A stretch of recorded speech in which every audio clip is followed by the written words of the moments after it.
Yeah, maybe I'll come for a couple. Here are your hosts, Nick Sainert. I want to know what it's like to commit a crime without having to spend time in jail. And Enrique Alvarez Clary. C is for chunk. Brought to you by Empire Fence and Netting on 93.7 The Ticket and theticketfm.com.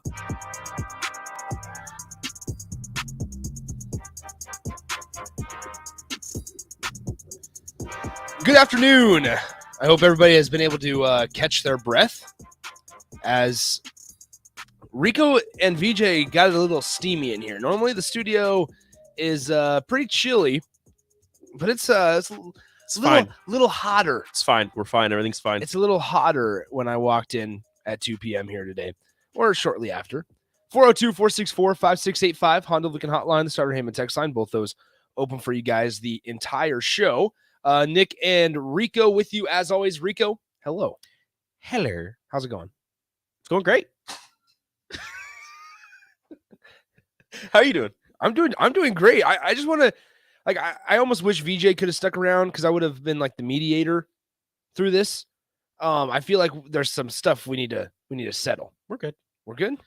We were. What are we? The thing is, we were agreeing on certain things, and we're just so far apart on other things. Give me a crash course. Nebraska is in the works of getting a defensive tackle transfer from Texas Tech.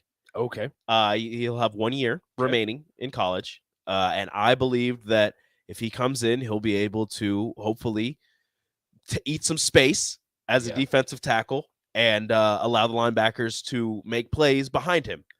Vershawn doesn't want that. Vershawn wants him to get in there, get to the quarterback, stuff the run, all that, which I agree with, which would be great. But if he's transferring, he's probably not a guy that can do things like that. Yeah, to an extent, I think. I mean, like we look, and at, especially we look at looking like at O'Shawn. especially looking at his stats, and what's had the facts say? 21 tackles and 1 fumble recovery last year for Texas Tech. Okay. So let me kind of get my thoughts on this. Transfers are able to come in and make an immediate impact. I think that's we've seen that, and that's how kind of Nebraska football has tried to find success the last couple of years. Whether it's been a guy like, I don't know, well, JUCO guys. I think that's a one. Darian Daniels would be one that's also at the top of my list. Oh boy, I mean a lot of JUCO guys: Deontay Williams, Dedrick Mills, Omar Manning. There have been some transfers that have come in and have made impacts for the team. Has it led to team success? Absolutely no, it has not. But they've come in and they've made impacts in their own way. Samori Toure came in and made an impact. He came from D2 Montana. Darian Daniels came in with 1 year remaining from Oklahoma State and made an impact on the defense. You've had people come in and do some good things for this team. But my thing was, if he can do all that, that's fantastic. That would be above and beyond probably what you're expecting him to do. Yeah. But with the lack of depth on the defensive line, you're bringing him in to alleviate some of those depth issues and probably to start as your defensive tackle. Oh, see, that's what's interesting because I feel like they are encouraged by what they have in Nash Hutmacher. I think a lot of people are encouraged by what they have in Nash Hutmacher. We heard Jalen Weaver's name pop up quite a bit last year as well, towards the back half of the season. So I would be hard pressed to say that he would be the starter automatically. To me, if you're bringing a guy, and this might be something that I agree with for Sean, if you're bringing in a guy with 1 year, you're bringing him in to start. You are not bringing him in with 1 year to be a third string guy. I think part of it also, though, Rico, like Nebraska's desperate. Is it bad to say that? They are extremely desperate. desperate, and they need things to work out this year. So I understand what you're saying there, but is he that desperate that he doesn't have another place to land, where he's going to go somewhere where he's going to be a third string? Maybe. As opposed to going somewhere else where he could start and continue his. I don't know if he started for Texas Tech or if he was a backup, but if he was a backup, he's going to go somewhere where he's going to be a backup again. I don't know. I feel like defensive line, or just that front seven, defensive end or edge, I guess is what they're calling it now. Defensive end or even D tackle. Before Casey Rogers and Tate Wildeman were no longer on the program, And just this entire offseason, like Nebraska has needed to bring in guys. And there's part of it where we talk about, after spring ball, that's when a lot of guys will enter the portal because then other coaches from other programs know more about what they need, their needs, their wants, what they would like to have, but maybe not necessarily a necessity. This Players season. realize where they are on the depth chart. That is what that too. But Nebraska's been pretty quiet in the front seven realm of getting guys from the portal. And that's now a position that we're looking at before Casey Rogers and Tate Wildeman's, departure or just not being on the team anymore. O'Shawn Mathis, like we're talking about this guy, and he commits on Saturday. His decision looms large. Well, no, here's the thing. Like, it was big before. It was big before. It was massive before because Nebraska still doesn't have that guy. And I was reading through the text line when y'all were going off, and appreciate you guys for all your input. And we'd love to continue on this show, 402-464-5685. You can always hit us up on Twitter, Nick_Sainer, and at Radio Rico AC as well. Join us on the video stream, Facebook, Twitch, and YouTube, all that good stuff. You kind of get the drift nowadays. But with that, like I was seeing on the text line, talking about Randy Gregory and Ndamukong Suh and those guys, those names or caliber of names popping up.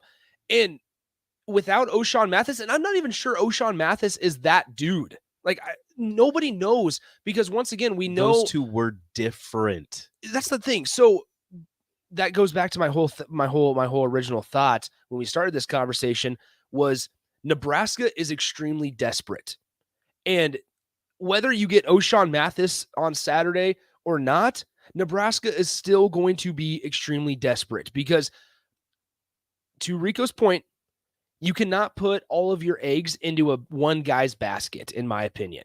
He can certainly benefit your team. He can certainly help your team, cross over into either if you're a run stopping team or if you just allow holes to open up. One guy can affect that. But in a physical conference like the Big Ten, I do not like the idea of putting all your eggs as a program into one guy's basket, like it feels like a lot of people are doing with O'Shawn Mathis. And yes, he's a big name. And yes, he's a great talent. And if you watch his documentary, he's got a cool story. And he's a highly, he's got a lot of potential suitors. But unfortunately,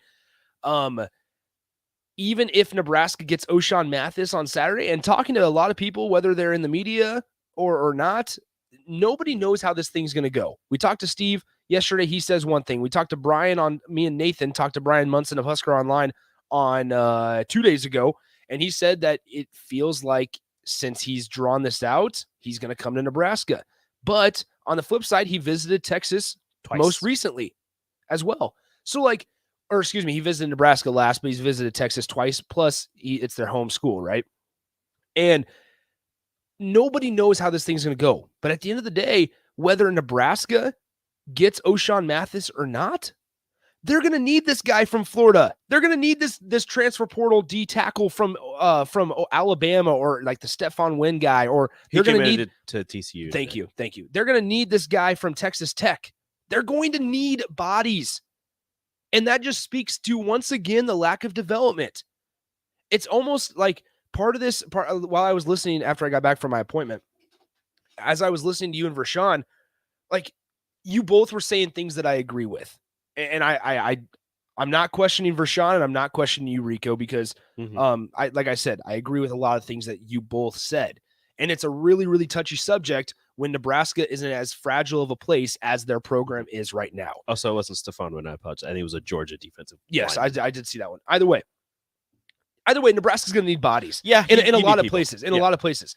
But with Nebraska as fragile of a place as they are, this is a really touchy subject. And as I was listening to Rico and Vershawn kind of talk about it and give their opinions, there's part of me that says we can't put this all on the players, or we can't put this all on the guys that come in, or at some point we have to look to the guys that are getting paid millions and millions of dollars. And we say what's so confusing about college football nowadays, and I guess this can be kind of turned into an NIL discussion because I had something that I wanted to talk to you about, Rico, with Florida. Okay.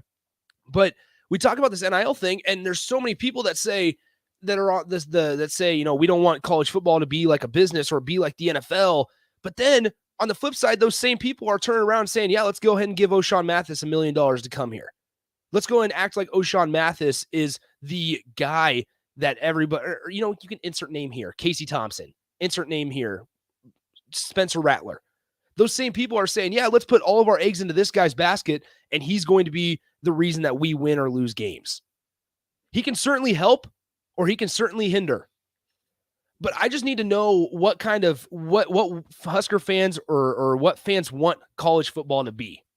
Because there's a lot that say, yeah, NIL, it's great for college football, but it makes it like a business, and that part sucks. But then on the flip side of that coin, those same people are saying when Nebraska's in a position to land a high-profile recruit, give them all the NIL money.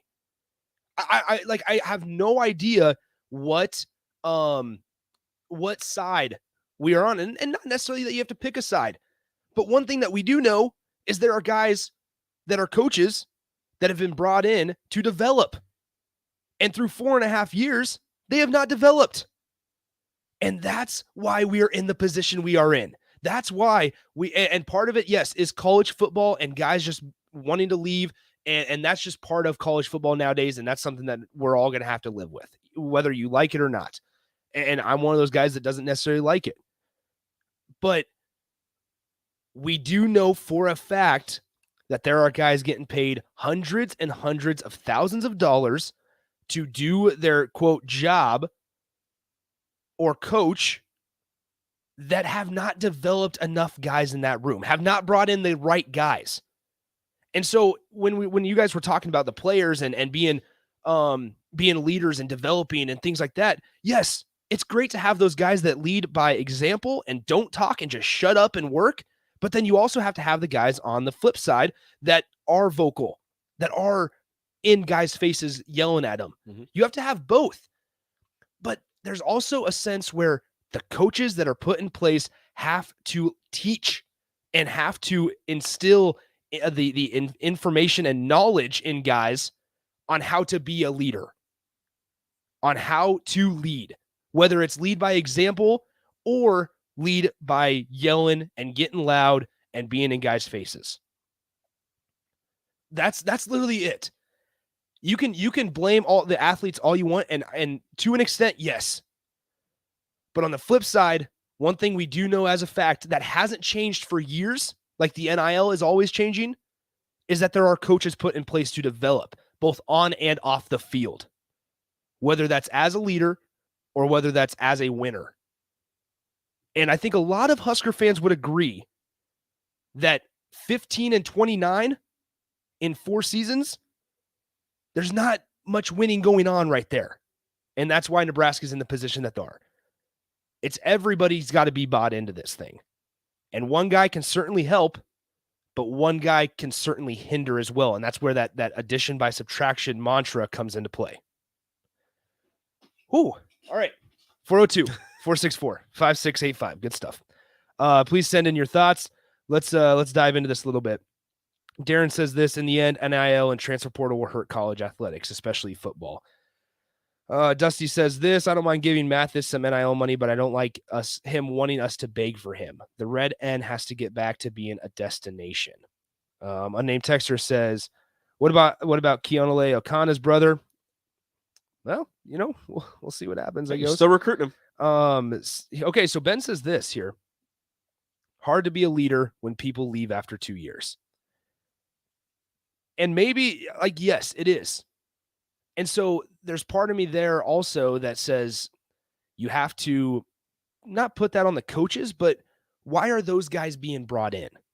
And it goes back to that whole conversation that we had a couple days ago where 58% of the guys that Nebraska has signed in their recruiting classes over the last 4 years have left before their collegiate eligibility expired. I don't blame anybody for, I don't know. There are certain instances where you can't hold it against somebody for leaving, for wanting to leave and grow themselves or maybe go closer to home, or whatever reason they have for leaving.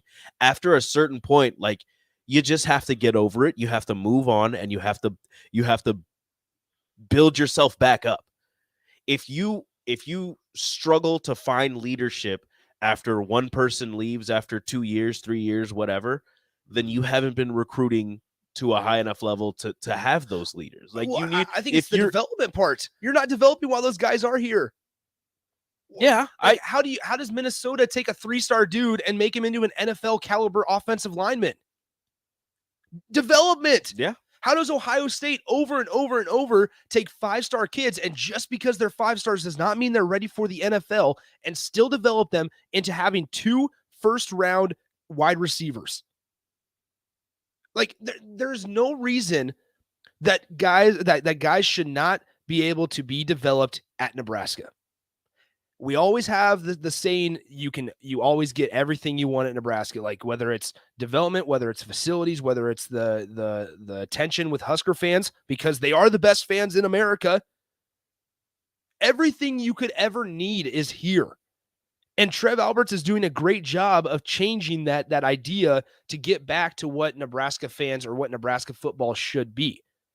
But at some point, everybody down there has to buy into that thought. And so there is no excuse in my mind that Nebraska should not be able to go out and recruit the right guy, even if it's not sexy on the recruiting sites. Like, who cares? Because I don't. I would not care if they skipped out on O'Shawn Mathis and they went and got some low-level transfer if there's been a track record of development. But let's all be real. We're hoping that O'Shawn Mathis is pretty developed when he gets here. Ready-made product. Like, let's just be honest.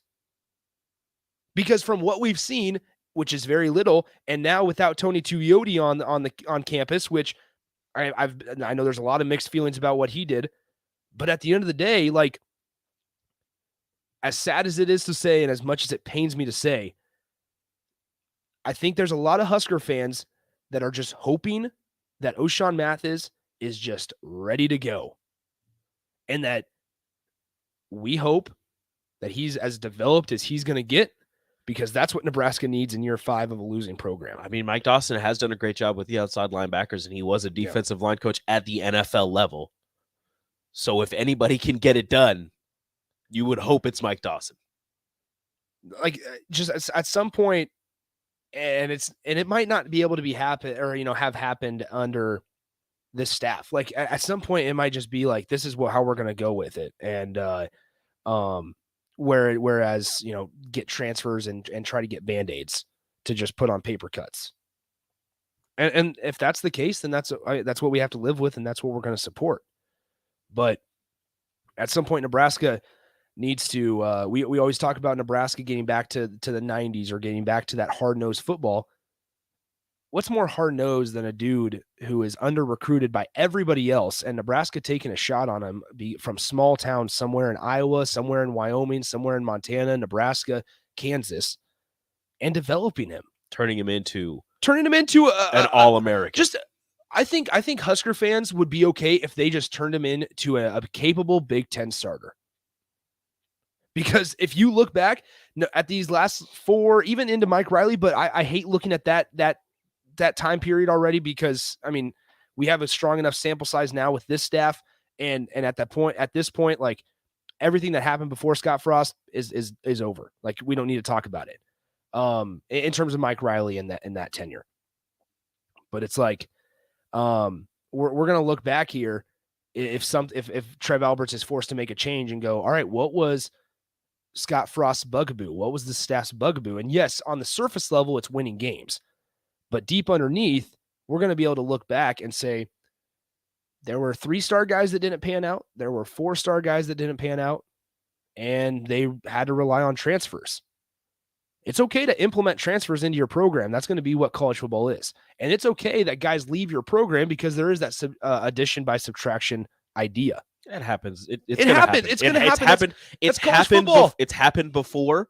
Yes. It's going to continue to happen. Yes, it's going to happen. But that's where, if Nebraska trusts in their coaching staff to develop, and they have that track record, Minnesota or Iowa State is not scared to go into some small town and take a shot on a kid that has nobody else offering him.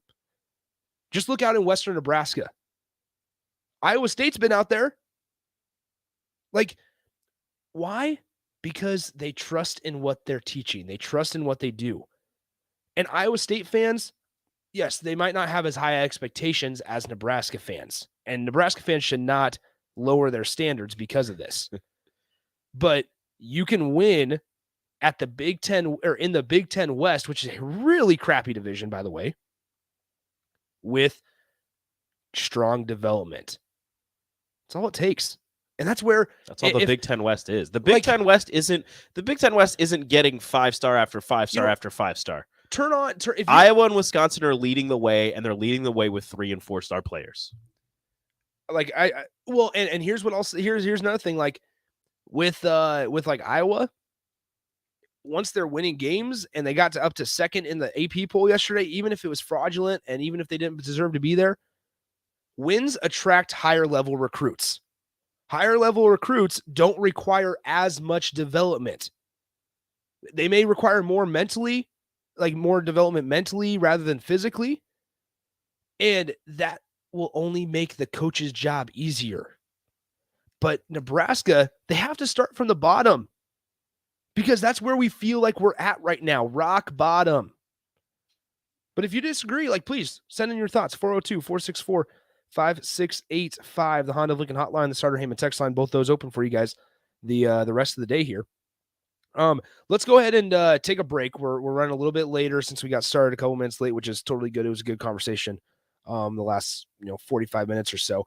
Let's go ahead and take a break. When we come back, we can kind of tie this into something I saw earlier today on The Athletic. A Florida booster is gifting, or excuse me, this is from Stuart Mandel of The Athletic. I'll just read the tweet, and we'll discuss it on the other side here. One ultra-rich Florida booster decided that they needed to step up their NIL game and raised $5 million in 48 hours. All that's at Billy Napier's disposal. We'll talk about that, how college football is changing. We'll continue on this and get your thoughts on the other side of the happy hour on a Thursday. Be right back. Follow Nick and Enrique on Twitter at Nick_Sainert and at Radio Rico AC. More of Happy Hour is next on 93.7 The Ticket and theticketfm.com.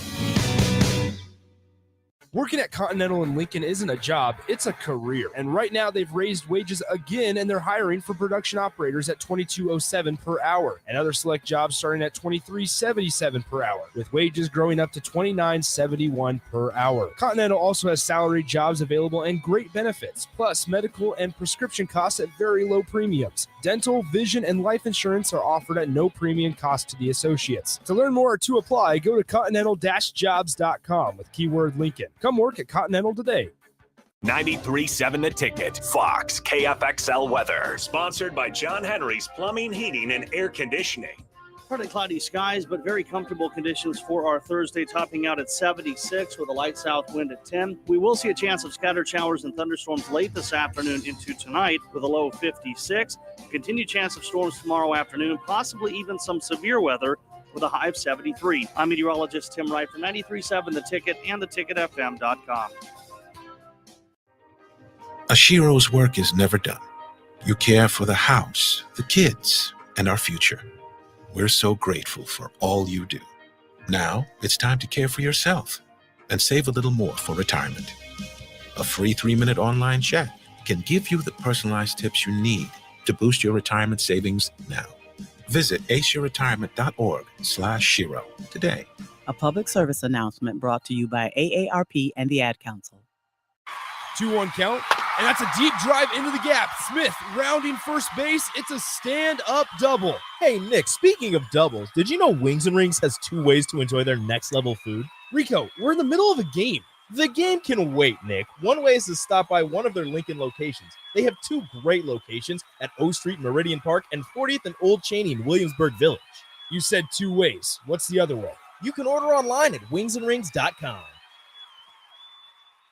My son Aiden has asthma. Secondhand smoke has triggered his asthma so badly, he ended up in the emergency room and spent multiple nights in intensive care. Now he's on a whole bunch of medications. My tip to you is, don't be shy about telling people not to smoke around your kids. Call the Nebraska Tobacco Quit line, 1-800-QUIT-NOW, 1-800-784-8669. Paid for by Tobacco Free Nebraska. Aired with the Nebraska Broadcasters Association and this station. My son Aiden has asthma. Secondhand smoke has triggered his asthma so badly, he ended up in the emergency room and spent multiple nights in intensive care. Now he's on a whole bunch of medications. My tip to you is, don't be shy about telling people not to smoke around your kids. Call the Nebraska Tobacco Quit line, 1-800-QUIT-NOW, 1-800-784-8669. Paid for by Tobacco Free Nebraska. Aired with the Nebraska Broadcasters Association and this station. Husker fans, continue to support the Nebraska softball team during Fan Appreciation Weekend, May 6th through the 8th. The team hosts Indiana in a 3-game series with giveaways each day. On Friday, the first 500 fans receive a water bottle. Come out Saturday and be one of the first 500 fans to receive a blanket. And on Sunday, if you're one of the first 500 fans, you'll get a pint glass. Saturday's game is also Senior Day and is free admission for everyone. For more information, visit Huskers.com. Get your single game tickets now at Huskers.com/tickets or call 1-800-8-BIG-RED.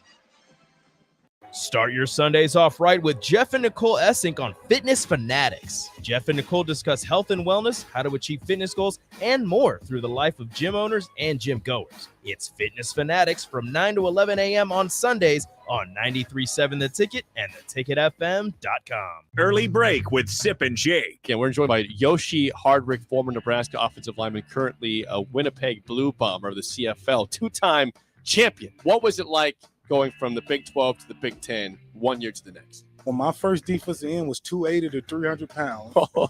And every team we played had two tight ends in. Yeah. I was like, oh, we're about to play some football. Early break with Sip and Jake from 6 to 8 every weekday morning on 93.7 The Ticket. Hi, I'm Dr. Rob Rhodes, a Nebraska family practice physician.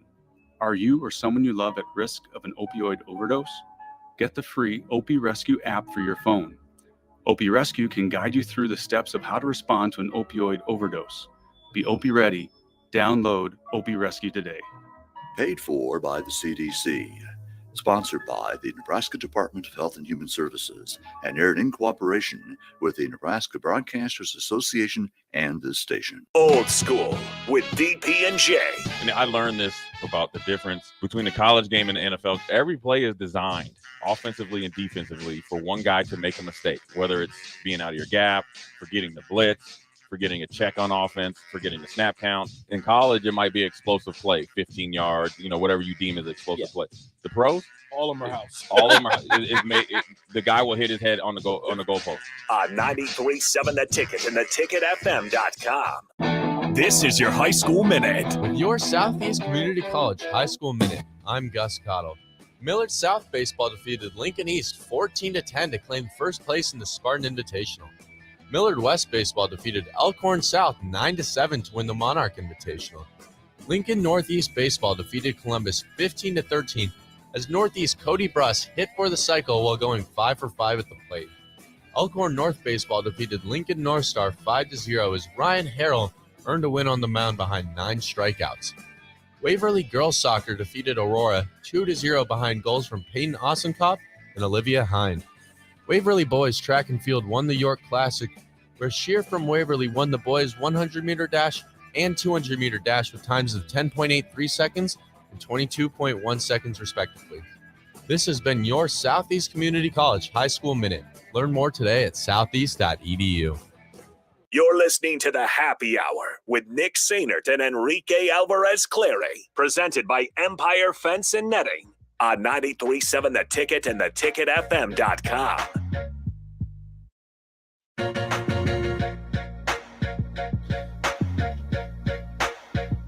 Happy Hour is sponsored by Empire Fence and Netting in Waverly. They bring your best ideas to life from concept to completion.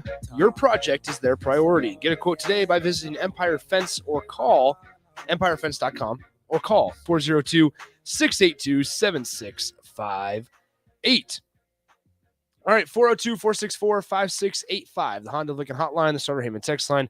Those are both still open for you guys the entire day. Bach is back, rocking a USC jersey. He's not in the studio, but he is back rocking a USC jersey today. He said Snoop Dogg was at the spring game. He didn't see him, but he was there. So he was in the same building as Snoop Dogg, as was a lot of other people like a week earlier here in Lincoln. Okay, so there's an interesting text here on the text line. Gary says this: the start of the 19 season was a huge letdown and hindered the team's buy-in with Frost. Players develop in a winning culture. They just haven't won enough. Chicken or the egg situation. Transfers will be the only way to develop that winning culture at this point, which will aid in development eventually. I don't agree with that. I think you can develop a winning culture without transfers. It's going to be hard regardless, because as I was telling Rashawn, like, you can bring one person in and it's going to be very hard for that one person to influence an entire team. So bringing one person in to influence a winning culture is going to be very difficult. Yeah. I don't know. Especially like maybe if it was a quarterback with a winning culture mentality, like that might be a little bit easier. But if you're bringing in a defensive lineman, an offensive lineman, a running back, or like a guy that you look to as a leader regardless is the quarterback. Everybody always looks at a quarterback on a football team and they're just like, he's got to be the leader, right? I mean, he's the quarterback. Like, he's going to be a leader. So if he has a winning mentality, if he's from a winning culture, that might be a little bit easier. But really any other position trying to implement a winning mentality to an entire team who nobody here outside of transfers has experienced a winning season. Yeah. Let me ask you this. I might be way off on this. So please, before you jump on the text line, actually, you know what? No, come at me. So I may be way off on this. Does it feel like Nebraska is just trying to, with transfers right now, pass the time until their younger guys are ready? Like, does it have that feeling to it that Nebraska's just trying to pass the time until the younger guys can step up and take those roles? And just try to get into, like, I mean, you would basically, if you're the staff, your idea is just get enough wins to save your job. I mean, you would think that, like, you know, passing the time until younger guys are ready, but the younger guys keep transferring out. Exactly. So then who? So if you were bringing people in, why? You should stop doing that if that's what you're doing. If that's what you're doing is bringing people in to put above the younger guys to maybe aid in the development or have them sit for another year behind somebody, or maybe when they do come in, they don't have to come in. They don't have to be starters right away if they're underdeveloped, and you can get them in for a couple of plays here and there and get them used to the speed of things. Like, the best way to gain experience is by doing it.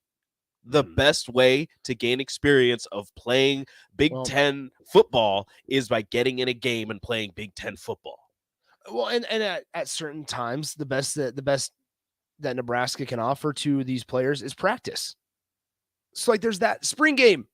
Let's talk about this again. But instead of going off on players that transfer, right, bashing dudes that transfer, man, like, I'm gonna make my public cry to just stay out of players' DM, or not DMs, well, DMs too, but like the replies, because everybody says it every year. It's not going to work. Like, if you know, well, no, it's not even recruits. It's the guys that transfer out. It's we don't need you. Unnecessary. Like, it's number one, unnecessary. And instead of bashing the guys that leave, maybe ask the question why they're leaving. And some situations, yes, it's all on the player. It's the player just be like, yeah, I don't really care. I don't give, two bleeps or anything like that. I just don't want to be here. I just don't want to be. And that doesn't necessarily, make bashing okay, but that's where you can be frustrated at the player. I mean, but even then, but unfortunately, like, if you don't want to be somewhere, you don't have to be.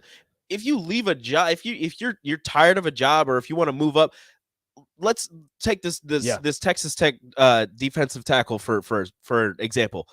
He's playing at Texas Tech. They have a winning record, whatever. You're not getting on TV much at Texas Tech. You're not getting on TV. It's not the Big 12. Every game is on TV, is accessible though now. The Big 12, you've got Texas, you've got Oklahoma that are getting on more than you are. If you're Texas Tech, you come to Nebraska, you're on the Big Ten network damn near every week. Which it may not be national, but there's a lot of people who will see this. You're playing against higher competition week in and week out in the Big Ten as opposed to in the Big 12. So him leaving Texas Tech for a better opportunity is not bad for him. It shouldn't be looked at with malice from the Texas Tech fans. He's trying to better himself. Well, I think so. There's those There situations. should be no love lost between Texas Tech and himself. He's given you 2 great years, 2 years of himself, of his blood, sweat, and tears. And now he wants to improve his stock, improve his standing, and better his life, hopefully, for him getting to the NFL. So there's those situations, and there's the ones on the flip side of that where they just leave just because they want to. And there's like, you can't, nothing you can do about it. But I would say this, 54% of your roster should not leave. And 54% of your roster is not leaving for all the same reasons like we just mentioned. So instead of abruptly bashing the kid, the kid, the young adult, the recruit, the football player, the student athlete for leaving, maybe all of us, myself included, Rico included in this as well, have to start asking the question, why? What's going on that's giving all these players the feeling that they don't want to be a part of this? I don't have an answer. Nobody has an answer. The only people that can answer that are the people down there. That's all. And 56% of the roster is not transferring because they don't have the heart or because they weren't going to start. Maybe some of them, but 56% no. Mm-mm. That's the thing. And like that was where when I was digging up that information, I'm like, yeah, like Nebraska is going to be like a lot of other football programs where they're just going to have to deal with transfers because that's what college football is nowadays. But I'll tell you guys this, over this weekend, I'm going to dive into Minnesota, Iowa. I'm going to try to dive into all the other Big Ten programs Big Ten West programs since 2018 and get the same statistic.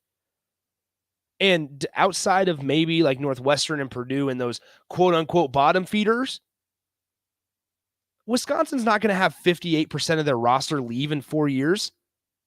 Iowa's surely not. And if they're leaving early for the NFL. But in reality, they're leaving for the NFL after their 4th year. Or if you're Tyler Linderbaum, I believe he left after his junior year, but that's because he's going to be a top NFL draft pick. Like, there's other places setting up these players for success. And yes, Nebraska is going to have draft picks this year. But if you go back and look at where guys were getting drafted at in the early, 2010, 2011, 2012, it's 1st, 2nd, 3rd, 4th, 5th rounds. And then you might have a couple stragglers that get drafted in the 6th or 7th. But now we're sitting here like Cam Jurgens is going to be drafted probably in the 3rd. JoJo's late 3rd, 4th. Is Austin Allen even going to get drafted? Cam Taylor-Britt sprinkled in between those two. Thank you. Cam Taylor-Britt, I forgot about him. Austin Allen, maybe 6, 7. I haven't seen him for a while in a couple mocks. It's great that guys are getting drafted, and it's great that Nebraska's putting guys in the league.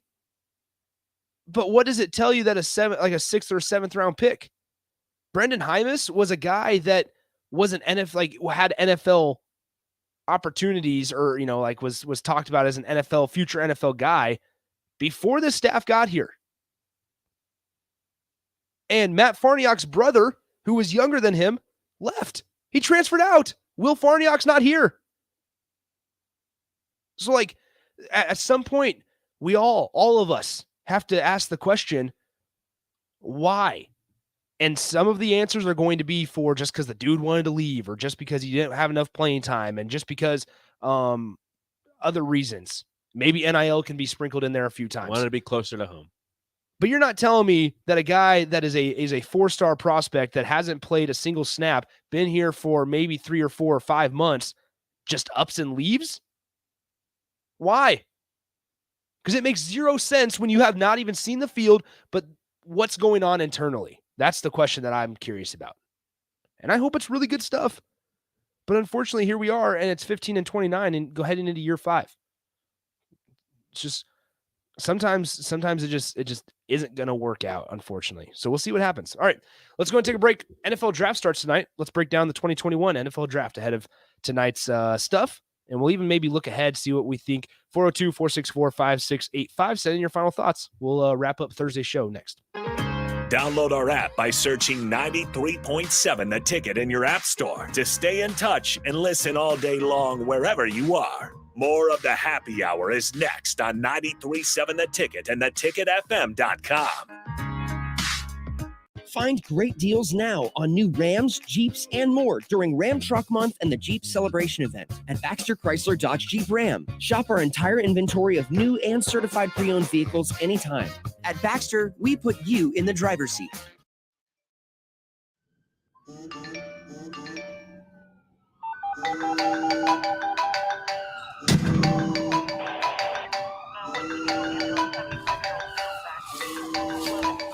Hey, Mom.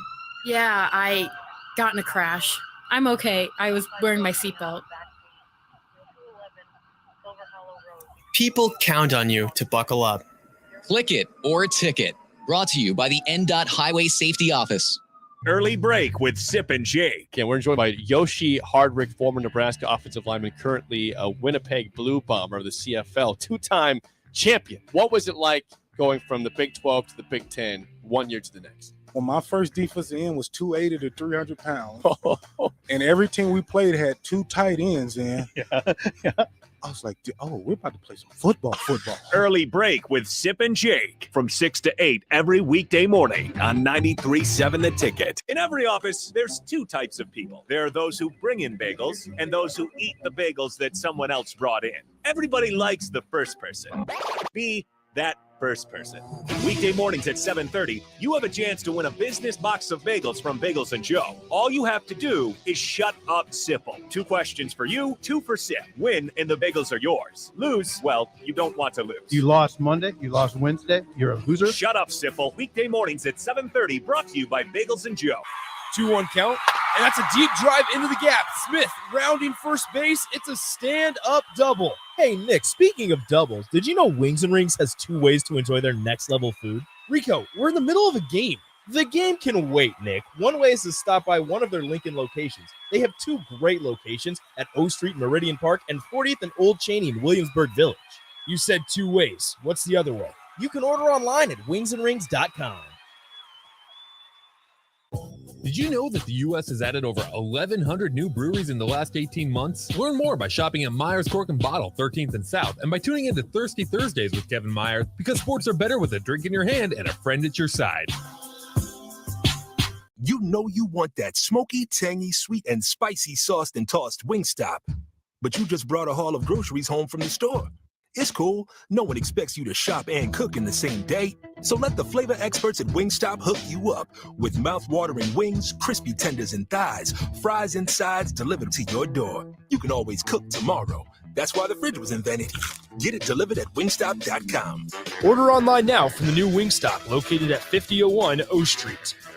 If you want to make new floor shopping easier, come to O Street Carpet. Hi, I'm Steve Carper. Our flooring professionals can help you choose the best flooring for you, your family, and your budget. We eliminate the confusion. Even better, you'll be enjoying your new flooring much sooner. No 6 or 8 week waits. We'll install right away and save you money on installation. Floor shopping made easy every day at O Street Carpet. O Street Carpet. 1732 O Street. Family owned and operated. Always the best value. My son Aiden has asthma. Secondhand smoke has triggered his asthma so badly, he ended up in the emergency room and spent multiple nights in intensive care. Now he's on a whole bunch of medications. My tip to you is, don't be shy about telling people not to smoke around your kids. Call the Nebraska Tobacco Quit Line, 1-800-QUIT-NOW, 1-800-784-8669. Paid for by Tobacco Free Nebraska. Aired with the Nebraska Broadcasters Association and this station. You're listening to The Happy Hour with Nick Sainert and Enrique Alvarez Clary on 93.7 The Ticket and theticketfm.com.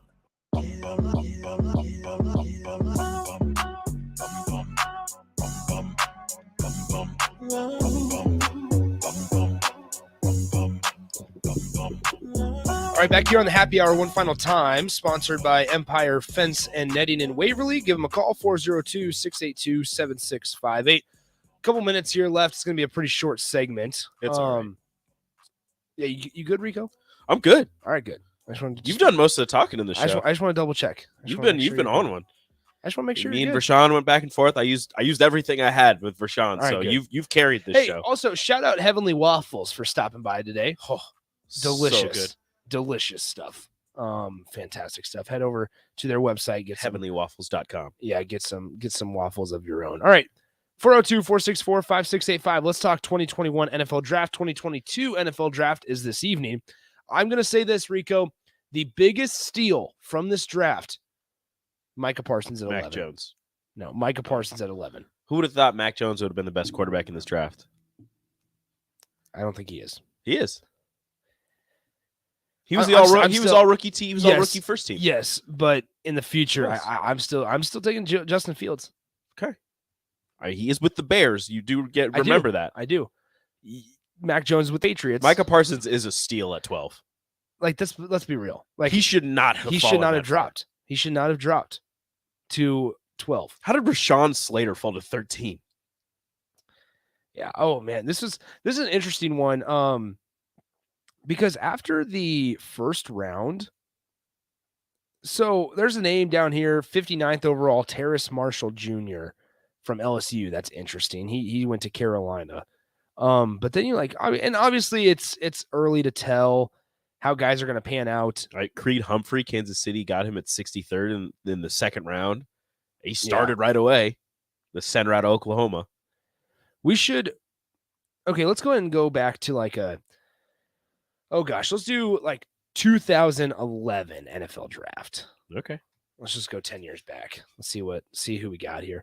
Oh man, good year. Cam Newton, first overall, out of Auburn. Von Miller, second overall. AJ Green, fourth overall. Patrick Peterson, Julio Jones. Blaine Gabbert was 10th overall to Jacksonville. What year is this? 11. So Patrick Peterson went third, fourth? Patrick Peterson went fifth. Fifth overall. Yeah. Julio Jones, sixth.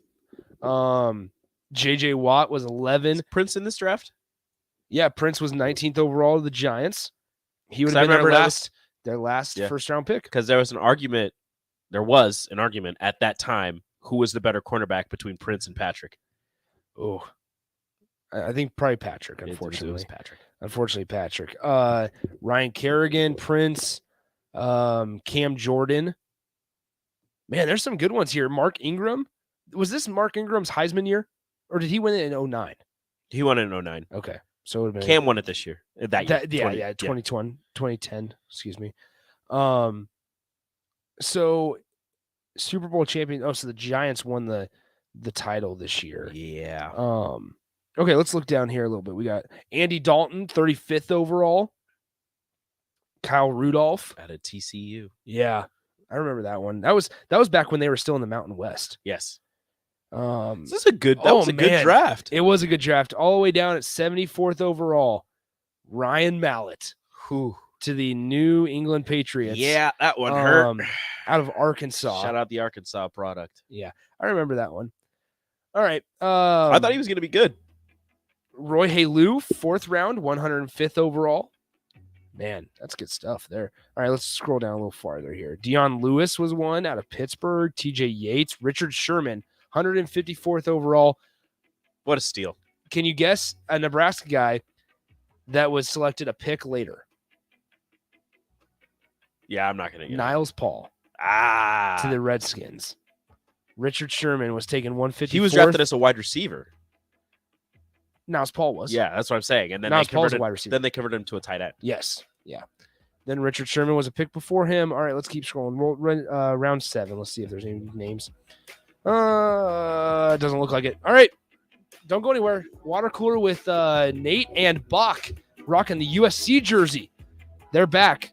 We're done for today. Appreciate you guys hanging on. We'll be back to wrap up the week tomorrow. Adios. This is your High School Minute. With your Southeast Community